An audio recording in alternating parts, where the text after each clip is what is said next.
শালি মাজারে হামলা মানে আমাদের কলিজার মধ্যে হামলা করা। যারা আমাদের কলিজা ধরে টান দিতে চায় তাদের কলিজা ধরে আমরা টান দেব।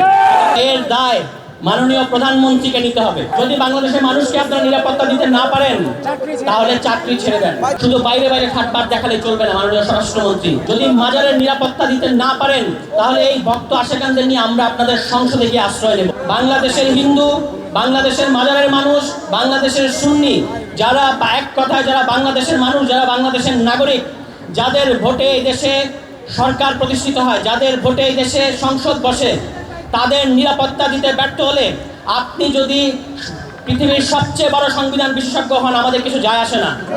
আপনার দায়িত্ব স্বরাষ্ট্র মন্ত্রণালয় সামাল দেওয়া। আপনি সেখানে গত অন্তর্বর্তী সরকারের, ইন্টারিম সরকারের সবচেয়ে অথর্ব স্বরাষ্ট্র উপদেষ্টার চেয়েও অথর্ব স্বরাষ্ট্রমন্ত্রী হিসেবে ইতিমধ্যেই নিজেকে প্রতিষ্ঠিত করেছেন। শুধু বাইরে বাইরে ঠাটবাট দেখালে চলবে না। মাননীয় স্বরাষ্ট্রমন্ত্রী, এই শালি মাজারে হামলা মানে আমাদের কলিজার মধ্যে হামলা করা, কলিজায় ধরে টান দেওয়া। যারা আমাদের কলিজা ধরে টান দিতে চায় তাদের কলিজা ধরে আমরা টান দেব। জীবন অবাক না করলে কে করবে? 28% মিল্ক ফ্যাটের অবাক করার সাথে ফ্রেশ মিল্ক পাউডার। জীবন অবাক করুক প্রতিদিন। সুতরাং গত 1.5-2 বছরের আমাদের দাবি, 3 জনকে গ্রেফতার করে বা গ্রেফতার দেখিয়ে, গ্রেফতার দেখানো বলছে এই কারণে, এই হামলাকারীরা আপনাদের আশেপাশেই ছিল, আপনারা তাদেরকে গ্রেফতার করেন নাই 3 দিন পর্যন্ত। আমরা যখন থানায় গেলাম এবং বললাম যে এখনো পর্যন্ত কোনো মামলা হয় নাই, গ্রেফতার হয় নাই, তারপরে আপনারা রাতের মধ্যে ম্যাজিকের মতো তাদেরকে গ্রেফতার করলেন। এই কারণে আমি বলছি যে আপনারা এটাকে গ্রেফতার দেখিয়েছেন, তারা আপনাদেরই লোক। আমরা পরিষ্কার বলতে চাই, যদি মাজারকে আপনারা সুরক্ষা না দেন তাহলে আগামী ভোটের সময়ে আমরাও খেয়াল রাখবো যে কাকে আমরা ভোট দেব, কাকে আমরা দেব না। এবং 3 জনকে গ্রেফতার করেছেন, বাকি যারা আছে তাদেরকেও গ্রেফতার করতে হবে। এ ব্যাপারে কোনো শিথিলতা দেখালে চলবে না। 3 দিন পরে সম্ভবত 19 তারিখ থেকে আপনাদের ওরস, তাই না?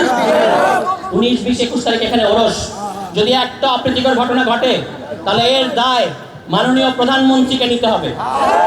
প্রয়োজনে আপনি এখানে এসে সুষ্ঠুভাবে কিভাবে এখানে ওরস হবে সেটা নিশ্চিত করার দায়িত্ব আপনার সরকারের। হামলাকারী যেই হোক তাকে গ্রেফতার করার দায়িত্ব আপনার সরকারের, স্বরাষ্ট্রমন্ত্রীর, এখানকার পুলিশ কর্মকর্তা। যদি না পারেন তাহলে সমস্ত থানা বন্ধ করে দেন। আদারওয়াইজ এইগুলোকে গ্রেফতার করতে হবে।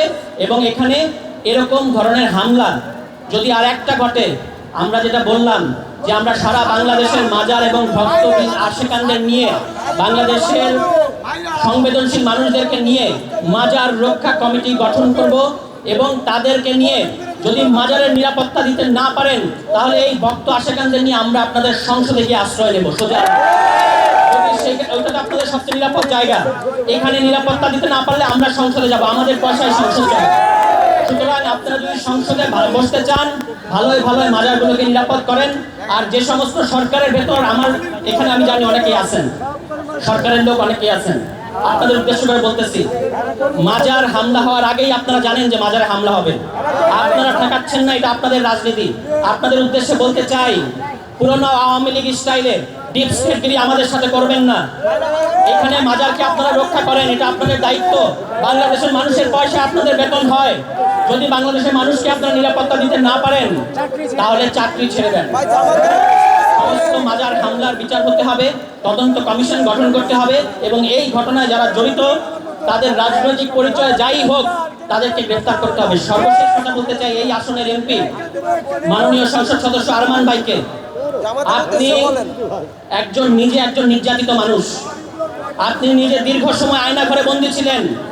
সুতরাং যারা মজলুম, যারা জুলুমের শিকার, তাদের যন্ত্রণা যদি আপনি বুঝতে না পারেন তাহলে এর চেয়ে দুঃখজনক কিছু হয় না। আজকে 4 দিন হয়ে গেছে হামলা হয়েছে, আপনার উচিত ছিল এখানে আসা।